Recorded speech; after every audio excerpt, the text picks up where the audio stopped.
Bismillahirrahmanirrahim. Assalamualaikum warahmatullahi wabarakatuh. Waalaikumsalam warahmatullahi wabarakatuh. Alhamdulillahirabbil alamin.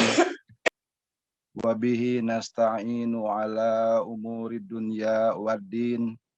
Wassalatu wassalamu ala asrofil parsalina ala alihi wa sahbihi ajmain. Amma ba'du. Alhamdulillah, ibu-ibu, bapak-bapak sekalian, dina pangaosan anu kadua ieu dina sasih Ramadan dina setiap dinten Rebo. Panginten supados henteu nyangkolong ting kana waktos mangga waktos sareng tempat kanggo mengisi acara ambu anu disebat teh pangaosan Majelis Qur'ani. Majelis Qur'ani.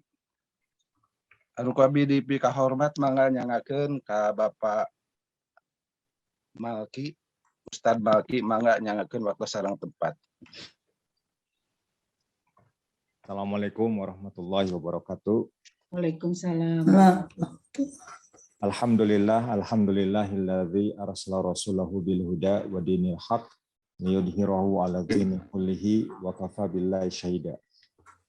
Asyhadu an la ilaha illallah wahdahu la syarikalah wa asyhadu anna Muhammadan abduhu wa rasuluh. Wa qala Allah ta'ala fil Qur'anil Karim, a'udzu billahi minasyaitonir rajim.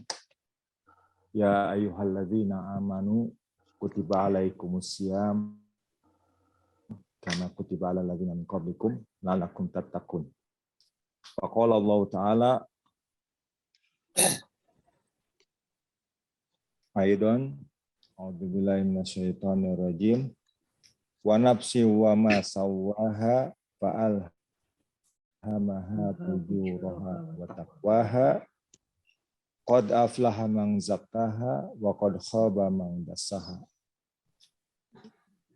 Alhamdulillah, pada pagi ini ya, kita berada di salah satu majelis ilmi yang mudah-mudahan Allah Subhanahu wa taala memberikan keberkahan dan juga selalu berada dalam dalam segala apa yang dimilikinya oleh Allah Subhanahu wa taala. Salam serta kesejahteraan, mudah-mudahan Allah memberikan kepada yaitu suri tauladan kita yaitu Nabi Muhammad SAW, kemudian keluarganya, para sahabatnya, para tabi'in, atba'ut tabi'in, hingga kepada kita dan juga kepada pengikutnya hingga akhir zaman. Juga kita tidak lupa ya untuk mendoakan saudara-saudara kita, tetangga kita, dan juga umat Islam yang ada di belahan bumi kita. Mudah-mudahan Allah memberikan dan senantiasa untuk keberkahannya. Amin ya rabbal alamin. Insya Allah dalam pertemuan yang kedua ini ya, saya teringat ada salah satu pelatih timnas nasional yang mengatakan katanya bulan Ramadan ini kalau boleh katanya supaya para pemainnya tidak berpuasa. Nah, ini dia mungkin mau mengatakan bahwa dengan berpuasa ini para pemain umat Islam ini tidak bisa aktif, begitu. Jadi dia ingin mengatakan bahwa kalau di bulan puasa pasti pada malas gitu. Nah, apakah betul demikian? Nah, itu kan pertanyaannya. Apakah dengan kita berada di bulan puasa ini, maka kita akan berada dalam satu aktivitas yang berleha-leha begitu, hanya sekedar Menunggu waktu. Ya, menunggu waktu dengan killing the time gitu. Nah, sebenarnya kalau kita baca sejarah ya, sejarah peperangan, karena peperangan ini kan satu aktivitas yang luar biasa, yang sangat berat begitu. Dan kita lihat dalam sejarah, misalnya contoh sejarah Perang Badar itu di tahun kedua Hijriah, itu bulan apa? Kemudian Perang Khandaq di tahun kelima Hijriah. Penaklukan kota Mekah ya, itu juga di tahun ke-8 Hijriah. Perang Tabuk, kemudian juga perang pembebasan Palestina ya, yang terkenal yaitu di Lembah Hittin, atau disebut juga perang salib atau perang Sabil ya. Kemudian juga perang Ain Jalut, yaitu tahun 1260 ya, 3 September 12 artinya abad ke-13. Antara cucunya Genghis Khan ya, dengan dengan dinasti Mamluk. Kemudian juga perang yang kemudian terkenal dengan sekarang Jabal Tariq ya, ataupun Gibraltar, itu pasukan Tariq bin Ziyad itu semua peristiwa-peristiwa yang saya sebutkan, juga yang lainnya juga ya, termasuk juga kemerdekaan. Itu peristiwa tersebut justru di bulan Ramadan, di bulan yang umat Islam sedang berpuasa. Artinya umat Islam dalam waktu itu sedang berpuasa dan merasakan haus serta dahaganya. Tapi mereka melakukan satu peristiwa yang luar biasa, peristiwa yang akan dikenang dan peristiwa yang membuat umat Islam semakin berjaya, semakin dapat meraih kesuksesannya. Coba kalau kita bandingkan ketika perang Khandaq, itu kan umat Islam, para sahabat dan juga Rasulullah SAW itu menggali parit, itu bukan 2 meter, 1 meter lebarnya, ataupun kedalamannya juga sama 1 meter, 2 meter, tidak. Tapi lebih daripada itu, 5 meter. Kemudian kedalamannya 3 meter. Kenapa? Karena untuk menahan pasukan musuh, yaitu pasukan berkuda musuh, supaya dia tidak meloncat. Ya, kudanya itu. Ya kalau misalnya 3 meter pasti meloncat lah, ataupun melompat. Nah, justru digalinya, dan itu kan berat sekali menggali, apalagi disebutkan tempat tersebut sangat keras, ada berbagai batu ya, begitu. Tapi dengan tabahnya Rasulullah, para sahabat juga umat Muslim yang lain ya, yang ketika mereka dalam peristiwa tersebut bersabar begitu. Nah, kenapa? Ya karena ingat pada ayat yang tadi. Ayat yang tadi disebut ya, la'allakum tattaqun. Karena ingin meraih yaitu derajat ketakwaan. Ingin meraih yang disebut oleh Allah, kamu akan mendapatkan yaitu derajat takwa. Nah, kan begitu. La'allakum tattaqun. Nah, ketakwaan ini tentu saja tidak hanya sekedar cuma diomongkan, ya, tapi juga ya ada bentuk sesuatu yang dipraktekkan, yaitu apa? Bersabar dan juga bersyukur. Bersabar karena menahan lapar dan juga menahan hausnya, kan begitu. Nah ini bukti kesabaran tersebut, ya. Maka dalam ayat yang tadi dibacakan di surat Asy-Syams, fa'alhamaha fujuraha wa taqwaha, ya, yang sebelumnya wa nafsi wa masawaha, ini zat di mana Allah menciptakan jiwa yang sempurna, ya. Itu maksudnya untuk mengatakan bahwa manusia ini berbeda penciptaannya dengan makhluk yang lain gitu. Itu ada jiwa nafsi, jiwa yang kita sebut jiwa akliyah, jiwa ruhaniyah, ya. Yang jiwa tersebut adalah untuk mengontrol, yaitu jiwa hayawaniyah, jiwa jasadiyah, kan gitu. Nah,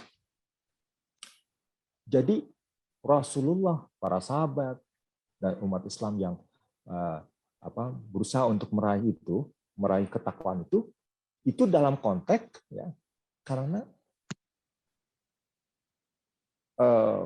qad aflaha untuk berusaha mensucikan ataupun merawat jiwa itu yang Allah ilhamkan dua jalan, ya, dua potensi jalan, kebaikan dan keburukan.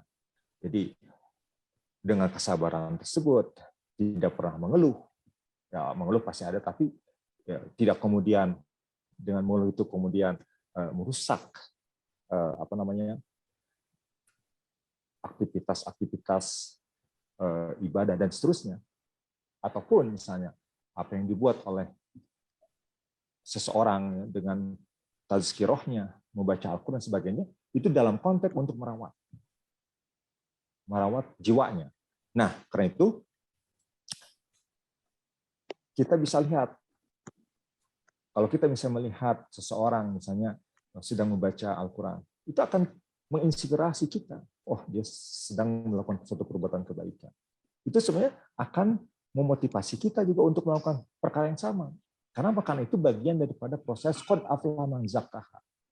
Jadi meraih la'allakum tattaqun juga akan membuka, ya, hati kita supaya apa yang mengilhami kita itu adalah kemudian dalam tindakannya adalah untuk merawat jiwa supaya jiwa kita itu selalu berada dalam keadaan yang taat, kan gitu. Nah, kalau dengan demikian maka misalnya kita ada satu peristiwa, ya, ada seorang anak kecil kan yang sempat viral, seorang pemulung yang kemudian sedang membaca Al-Quran, ketika hujan turun, itu kenapa menjadi satu viral? Karena sesuatu hal yang langka, pemulung itu tiba-tiba membaca Al-Quran. Karena dunia jalanan itu dunia yang sangat keras. Kita banyak melihat contoh-contoh, ya, banyaknya pemuda-pemuda pang dan sebagainya, ataupun pembunuhan dan seterusnya. Tapi anak kecil itu justru Allah selamatkan dari dunia jalanan yang sangat keras itu. Dengan apa? Ya dengan bacaan Al-Qurannya. Dalam satu wawancara kan disebutkan, jadi kalau kamu tidur di mana? Di masjid. Jadi Allah arahkan hatinya untuk tidurnya di masjid. Setelah itu dalam kegundahan dan sebagainya dia baca Al-Quran. Karena wali dzikrullahi akbar, kan di dalam sebuah ayat. Karena dengan membaca Al-Quran itu adalah sebagai usaha untuk zikrullah, untuk selalu mengingat. Maka dengan banyaknya mengingat Allah, maka dia kemudian hatinya Allah lindunginya, sehingga dilindungi dari berbagai potensi kejahatan yang menimpanya, kan begitu. Maka kemudian dia diperebutkan, ya, oleh siapapun, karena ia bagaikan mutiara, kan begitu. Nah itu. Nah kita juga melihat, ya, bahwa bulan Ramadan ini sebagai bulan yang fa'alhamaha fujuraha wa taqwaha, yang qad aflaha man zakkaha tentunya. Jadi kita harus jadikan bulan Ramadan ini sebagai bulan keberkahan, bukan ibunya bulan, karena di situ berbagai peristiwa seperti turunnya Al-Quran.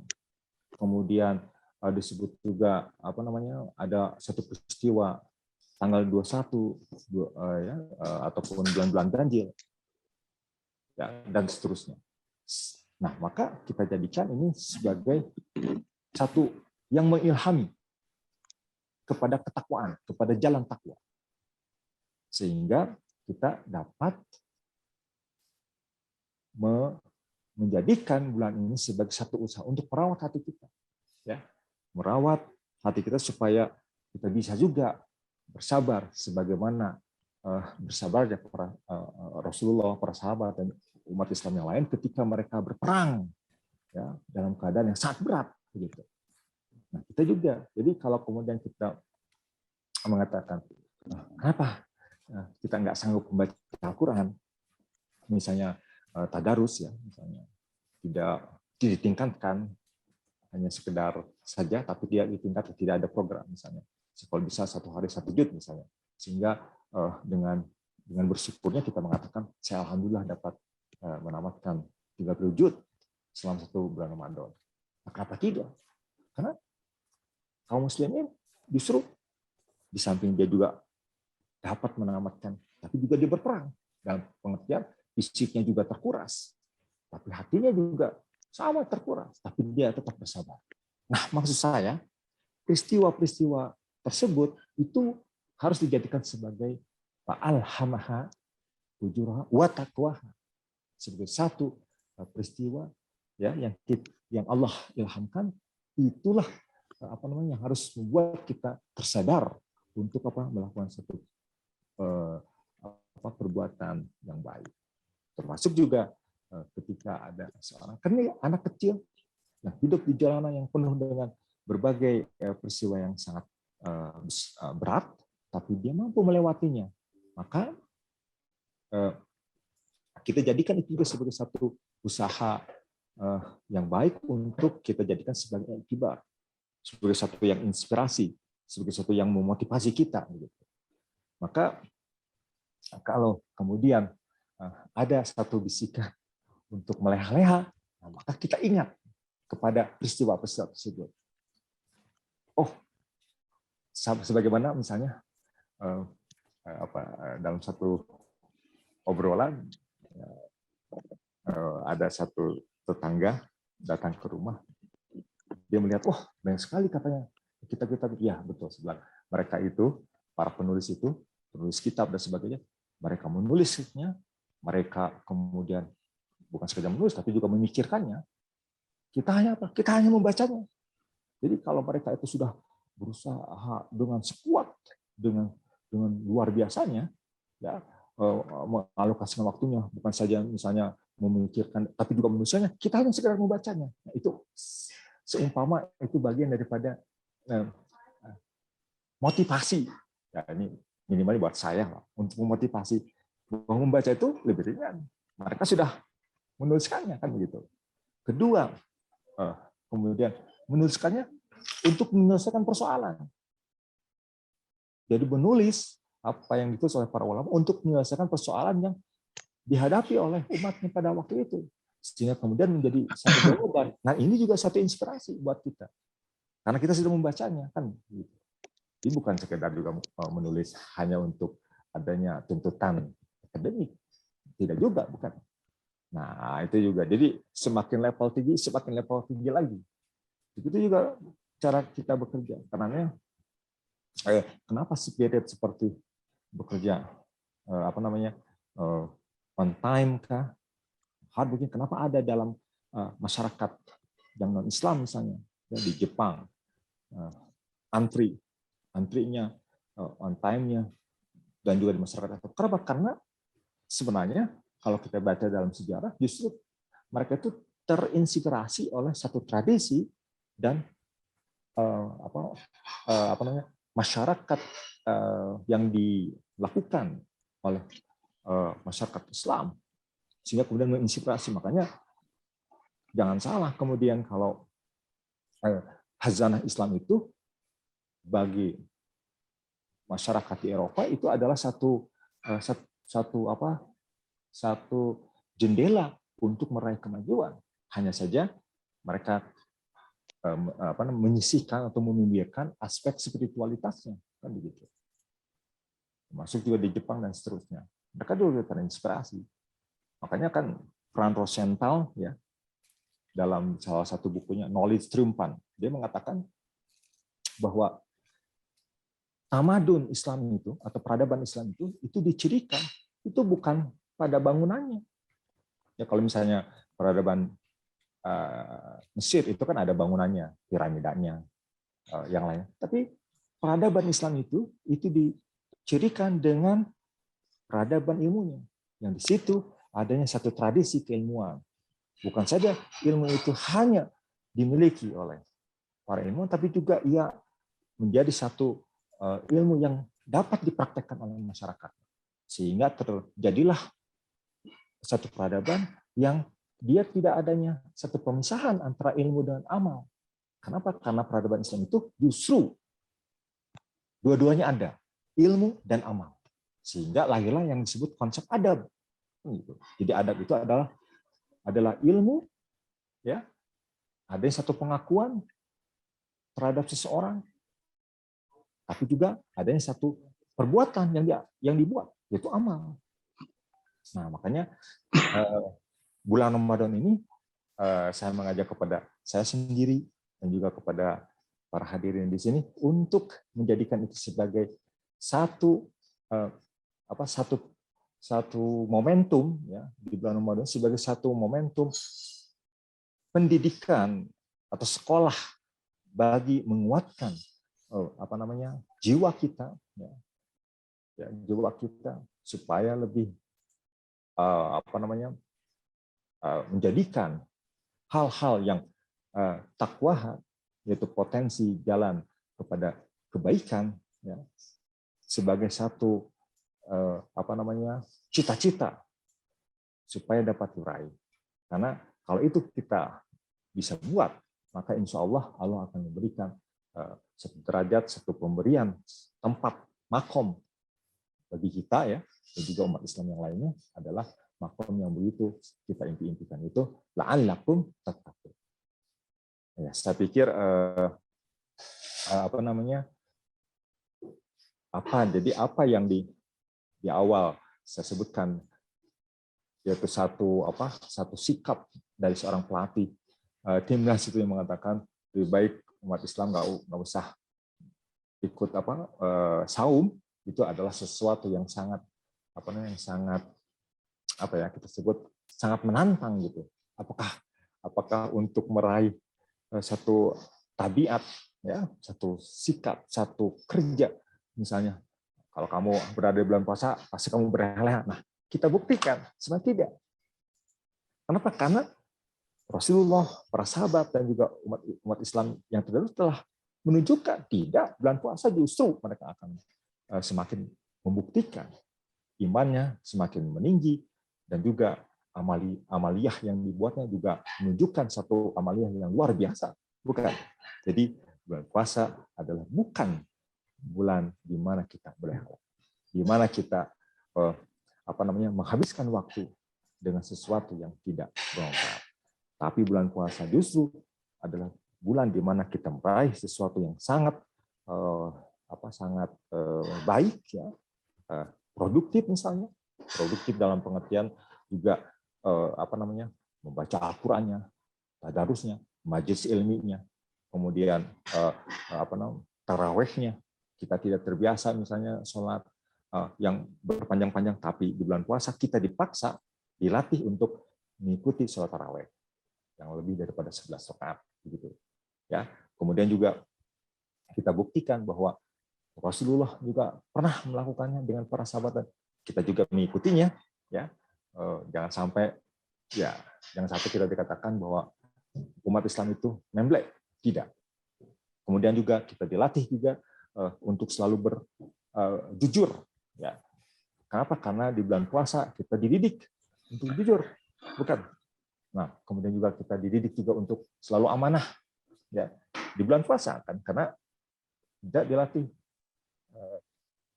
kan orang tidak akan tahu bahwa kita ini puasa tidak, tapi Allah kan tahu. Makanya kita dilatih untuk jujur, amanah, begitu.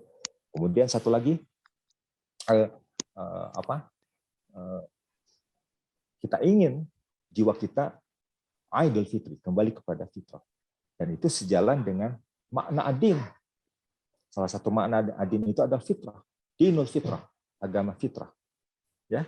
Jadi kembali kepada fitrah. Jadi semoga di bulan puasa ini kita bisa meraih kesempatan itu dan juga bisa kembali, yaitu Allah menguatkan kita supaya jiwa kita kembali kepada fitrah. Saya pikir itu saja yang boleh saya sampaikan. Mungkin jika ada sesuatu yang belum jelas dan ingin ditanyakan, silakan. Ya, Assalamualaikum warahmatullahi wabarakatuh. Waalaikumsalam warahmatullahi wabarakatuh. Silakan ibu-ibu, bapak-bapak, barangkali ada yang perlu dipertanyakan atau ada yang kurang jelas, silahkan untuk ditanyakan kepada Ustadz Malki. Silakan bapak-bapak, ibu-ibu.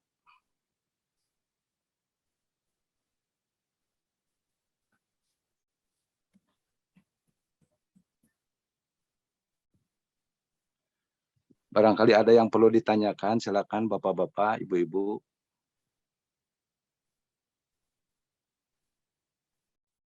Mana runutan Nah. itu? Kalau tidak ada saya aja tuh ya. Iya. Sedikit lah. Ya, silakan. Punten oke ya kirang saya di angin-angin. Pak Malki gimana ya? Seperti mungkin di masyarakat jadi anomali ya. Seolah-olah ketika kita sedang berpuasa ini segala ditoleransi gitu, termasuk menjadi kemalasan akhirnya.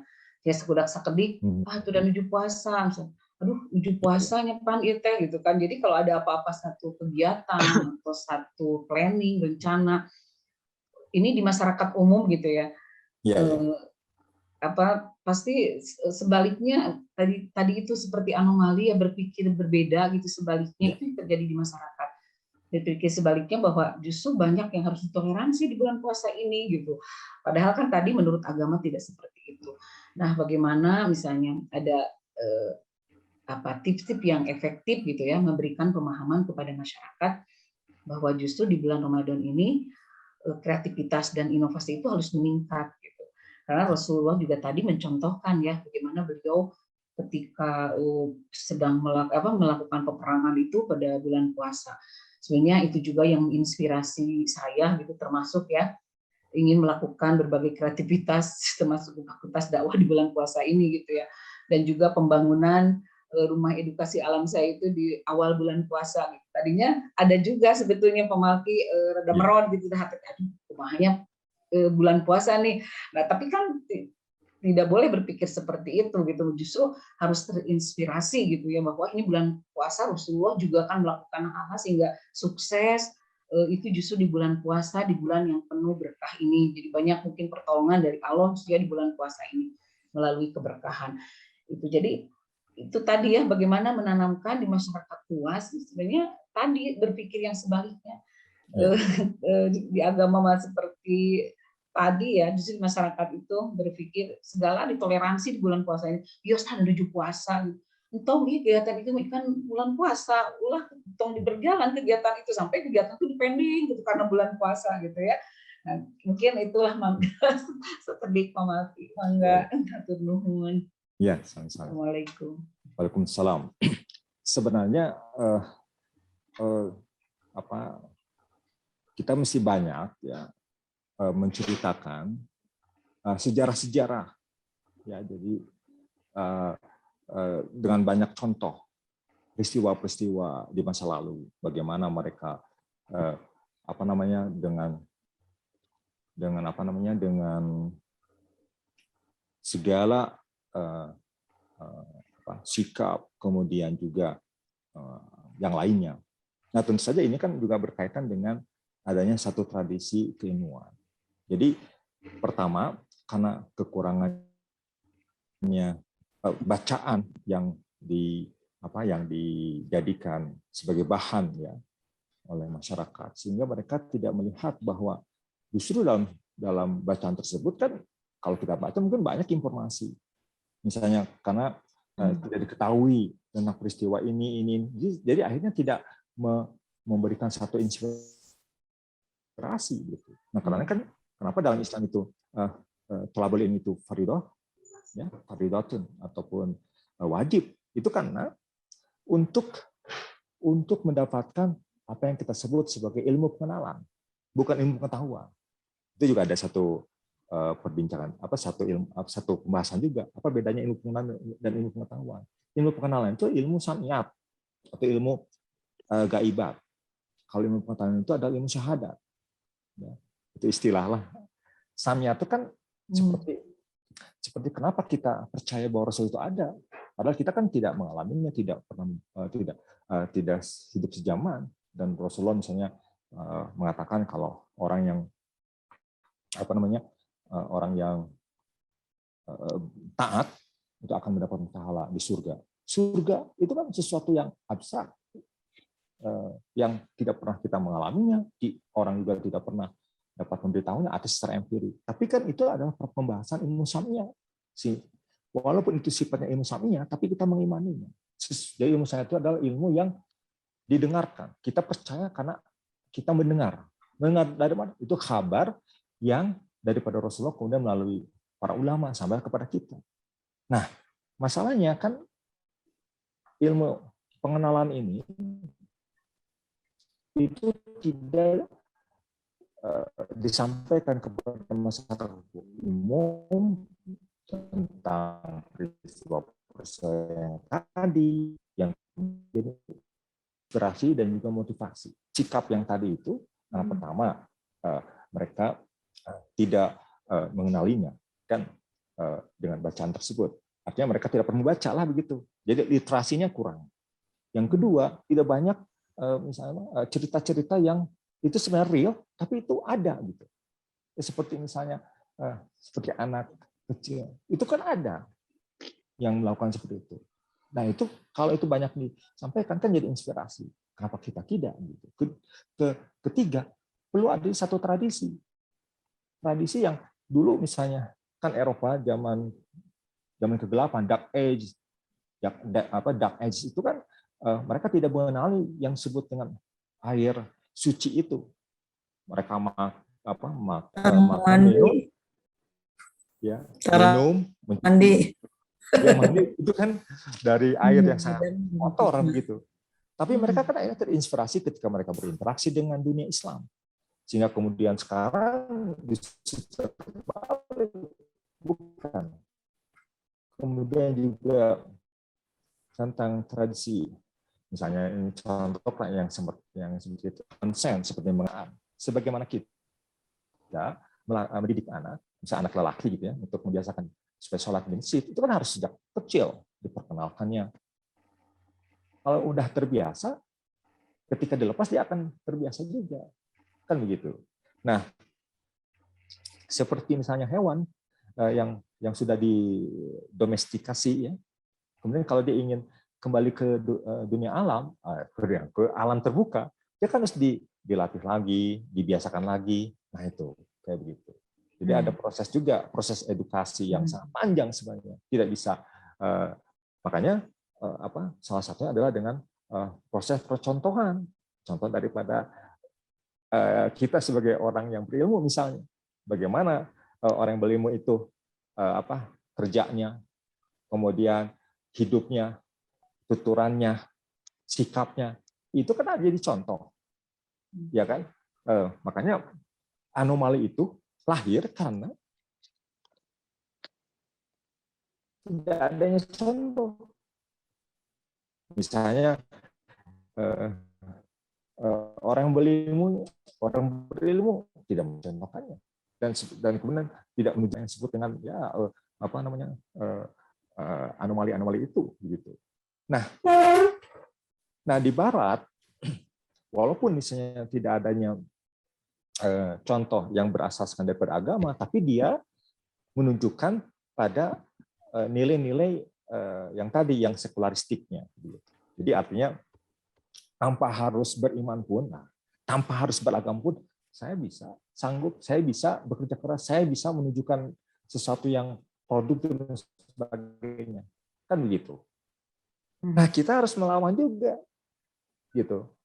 Ada yang salah di Barat itu ataupun di agama yang lain. Nah Islam banyak di situ nilai-nilai itu. Nah kita harus tunjukkan dengan amal. Makanya adab ini penting. Adab itu kan merupakan satu perpautan antara konsep daripada ilmu dan amal. Jadi ilmu itu adalah dalam bentuk teoritis, bentuk konkretnya adalah amal. Dan itu disebut dengan adab. Makanya orang yang dia amaliannya buruk, maka disebut orang biadab. Begitu juga orang yang berpikirnya buruk, maka disebut juga orang yang biadab, kan begitu. Nah itu saya pikir.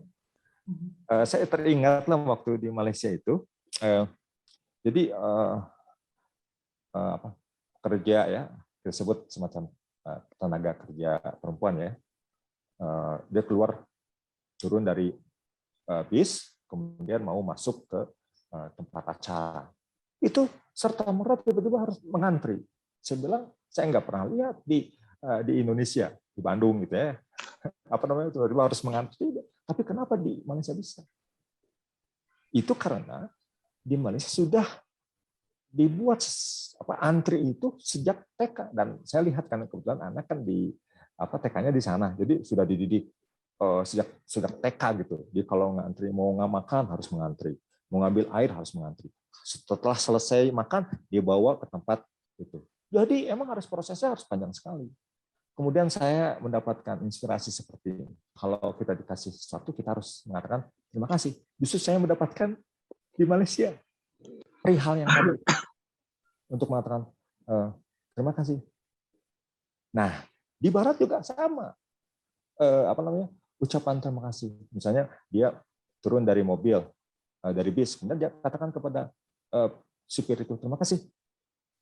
Justru saya mendapatkan perkara-perkara yang itu kan common sense ya, nilai-nilai yang seperti common sense. Justru saya dapatkan di dunia bukan dunia Islam, justru dunia non Islam gitu, perkara-perkara demikian. Nah, apalagi yang sifatnya bukan common sense, tapi yang lebih dalam lagi. Misalnya kita katakan alhamdulillah kepada Allah kan gitu. Jadi kepada manusia pun. Tapi itu memang harus dimulai sejak kecil. Pendidikan itu. Ya. Penanaman nilai-nilainya. Ya. Kemudian setelah itu juga antar kolega dan sebagainya. Saya pikir mungkin itu seperti itu. Iya. Matur nuhun Pak Malki. Sama-sama. Penanaman nilai-nilai yang pasti ya, mengedukasi, namanya juga mengedukasi ya, pasti butuh proses betul. Nah, mungkin itu juga salah satu tugas kita mungkin ya di masyarakat ya, Pak Malki, menanamkan nilai-nilai itu, apalagi dakwah gitu ya, dengan dakwah di masyarakat. Minimalnya misalnya di acara 17 Agustus itu jangan selalu dangdutan, tapi misalnya ada pemutaran film sejarah gitu ya. Oh ini sejarah, film sejarah, misalnya sejarah apa. Nah, ini dilakukan bulan puasa misalnya, ya di situnya ada gitu ya. Pada tanggal sekian lagi bulan puasa. Jadi pengantar yang memberikan pengantarnya itu harus ada narasinya gitu film itu. Oh ini tuh di bulan puasa mereka tetap berperang, perang itu kan lebih berat gitu ya. Nah itu mungkin sedikit-sedikit ya penanaman ya nilai-nilai di masyarakat. Iya. Mangga saya fokusnya gitu Pak Agus beli ka jam genep ya. Mangga pilih atanapi kumaha Bu ya. Iya. Saya nunaros deui mangga. Abi berharap nunaros di tendiknya ada. Ya, beliau di masyarakat mendatang. Agus nah. Oh, Pak Agus. Agus nasa bentennya itu aplikasi. Mangga Pak Agus bilih aya do ditaroskeun ka Pak Malki. Assalamualaikum warahmatullahi wabarakatuh. Waalaikumsalam. Waalaikumsalam warahmatullahi. Ada fenomena kita ya. Alit suantena Pak Agus. Kurang keras Pak. Ada fenomena gitu Pak, kalau menurut saya Fenomena. seringkali kami sehari-hari kan pulang pergi hidup kehidupan di jalan gitu Pak. Iya. Banyak para supir. Ini mungkin pertanyaannya rada kurang kami. Bagaimana memberikan motivasi terhadap mereka untuk menjalankan puasa. Nah, apakah yang pas untuk memberikan jawaban ketika mereka, karena mereka banyak kadang-kadang ada yang nanya ketika saya tuh nggak puasa setiap puasa karena kan setiap hari kami mencari nafkah, sehingga tidak dapat menjalankan puasa. Ya, kalau tadi kita menjalankan puasa dengan berbagai kreatif, tapi ini beda dengan yang tadi gitu. Sama sekali tidak menjalankan puasa. Nah, ketika mereka bertanya kepada kita, apa yang jawaban kita yang pas buat mereka. Terus ketika habis Lebaran, mungkin ada belok Pak. Iya. Ada belok. Apakah kita mendahulukan yang 6 hari itu saum Syawal? Apakah kita mendahulukan kodok yang kita pernah kita puasa lewati gitu? Terima kasih Pak. Oke. Yang pertama, jadi begini. Kenapa dalam Islam itu, saya teringat ada buku Majalisul Ulama. Quran ada di kantor kitab itu. Itu adalah kitab di mana majlis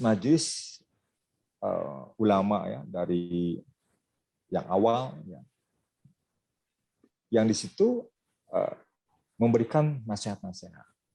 Dan sebenarnya majelis ulama atau majelis para ulama itu sebenarnya salah satu bentuk kalau berkawan itu atau berteman itu memang harus dengan orang yang baik. Jadi adanya spirit kerja keras, ada spirit amanah, adanya spirit tuturannya bagus, adanya spirit dia orang yang respect. Itu kalau dia bergaulnya dengan orang yang baik. Tapi kalau misalnya dengan orang yang preman, nggak bakalan ada. Yang justru terbalik kan. Kalau misalnya para supir itu dia selalu bergaul dengan orang baik, setidaknya dia akan terinspirasi dan akan dikuatkan oleh melihat orang-orang yang baik gitu. Itu salah satunya ya. Jadi adanya atmosfer, adanya suasana yang baik akan mendukung kepada sikap dan perbuatan yang baik juga. Nah, karena itu hijrah itu penting di sini. Ya itu maksudnya kalau dia ingin baik, ya ingin sholat, ya kemudian ingin berpuasa, dia juga harus meninggalkan kawan-kawannya yang tidak ikut berpuasa. Jangan terlalu dekat. Boleh berkawan, tapi bergaul jangan. Artinya dia tahu namanya boleh, tapi bergaul itu kan artinya berbeda. Sudah sangat rapat kan kalau bergaul itu. Nah dia harus tinggalkan. Dia kalau bergaul itu artinya harus tinggalkan. Kalau misalnya lagi ngobrol, tiba-tiba kan masuk kalau orang yang tidak berpuasa dia akan membawa makanan, minuman. Makanya lebih baik tinggalkan. Itu stepnya, langkah-langkahnya. Ya. Kedua, dia juga harus ada usaha, ada niat. Begitu. Niatnya apa? Ya tentu saja niat di samping yang barusan Bapak sebut, dan juga niat yaitu harus banyak membaca. Karena thalabul ilmi itu penting. Ketiga adalah kita sebagai orang tua juga harus memiliki ikhtiar untuk menyampaikan, untuk menasihati. Kalau kita bisa menasihati, kita katakan. Contohnya seperti begini, ada perkara yang saya lakukan, ada yang tidak. Contohnya begini, misalnya kalau di jalanan, kalau saya pulang dari rumah, tiba-tiba ada anak-anak misalnya usia SD, SMP, padahal udah ada, saya selalu ngomong kepada saya lihat dulu, maksudnya kalau dia misalnya akan berpaling tiba-tiba, katakanlah akan berbalik, saya tidak. Dan itu kan tabligh itu menyampaikan itu kan harus juga ada apa sih yang bisa kita kita buat dengan kekuasaan yang kita buat.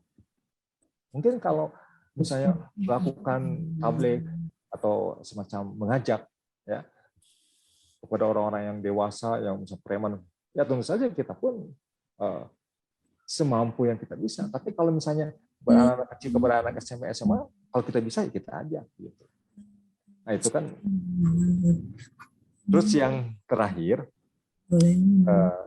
sebenarnya gini kan, saum sunat 6 hari itu kan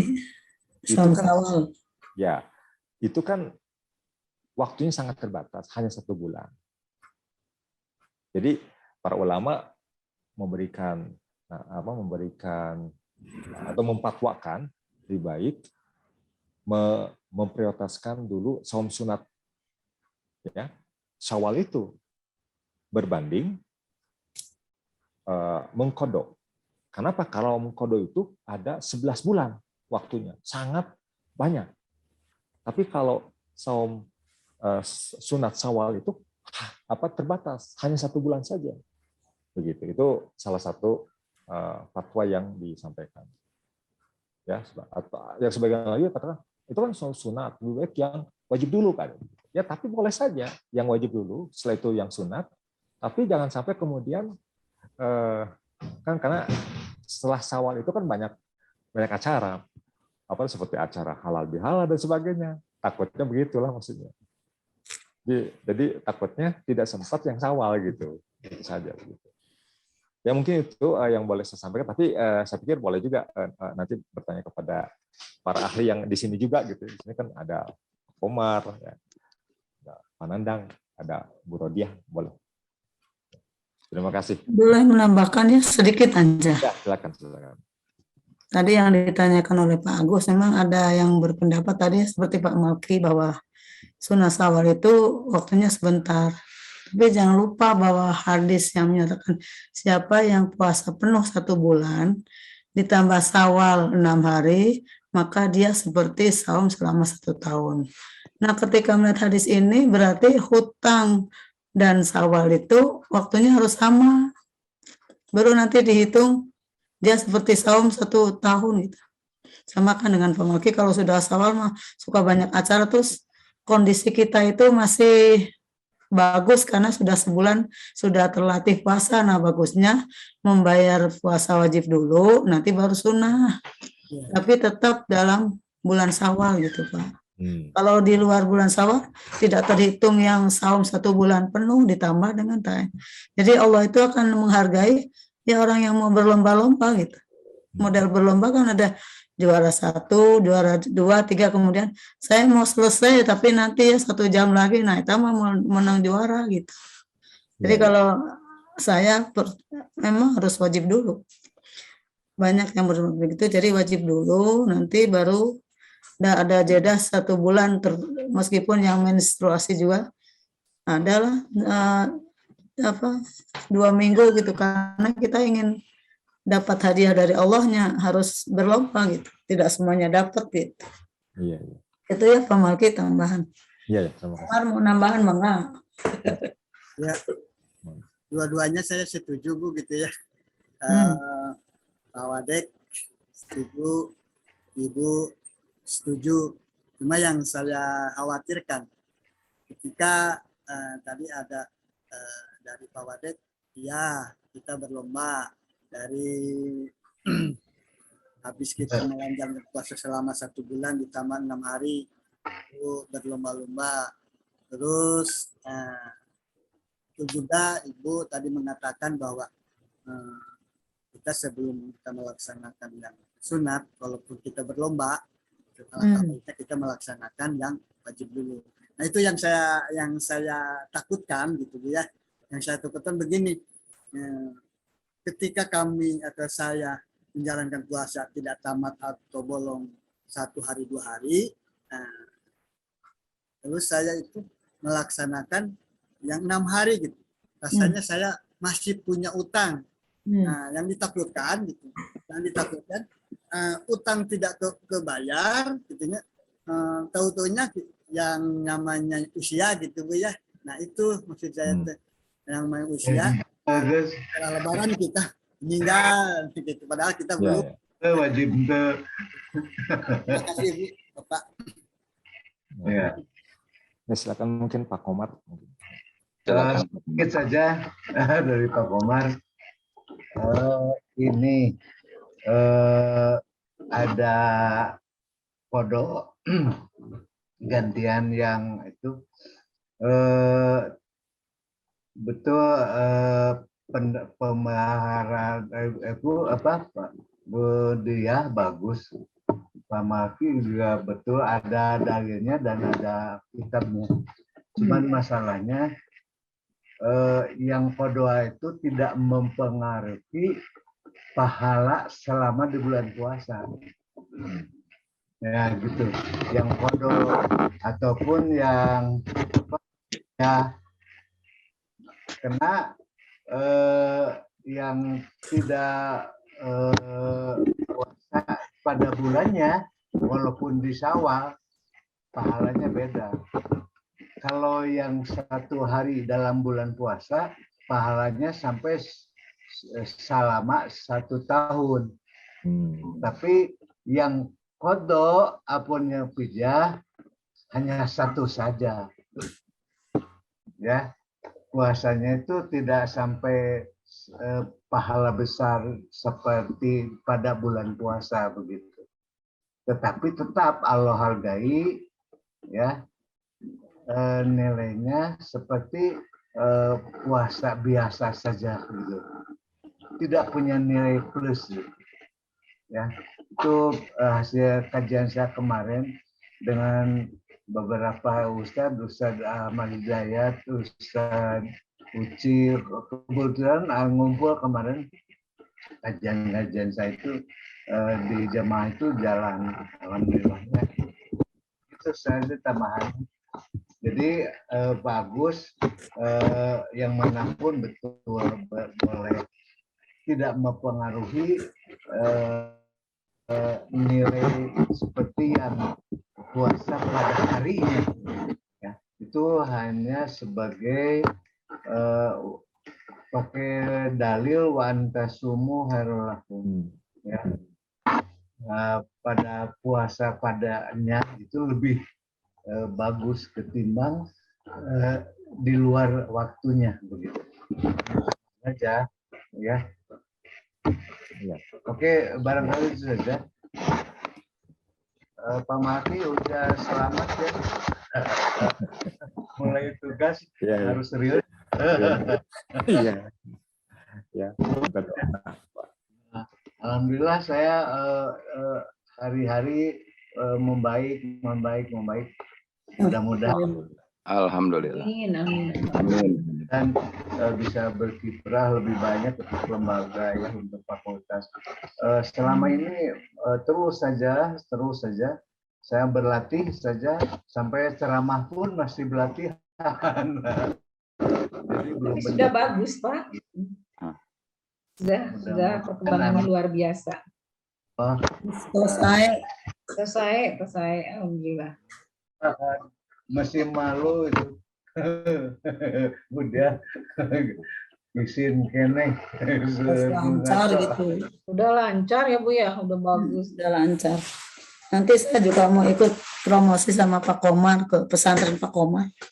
Bisa, mau kapan kira-kiranya? Ya, nanti saya siapkan segalanya. Saya siapkan. Ya, alhamdulillah. Pak Malki sudah cukup kayaknya ya. Ya. Ada sayapnya waktu ya Nanti mau rapat sebentar lagi. Pengalaman kita nanti sajalah sawah kayaknya. Ya, mangga. Pak. Ya. Baik Bapak-bapak, Ibu-ibu, mungkin sudah waktunya hampir selesai.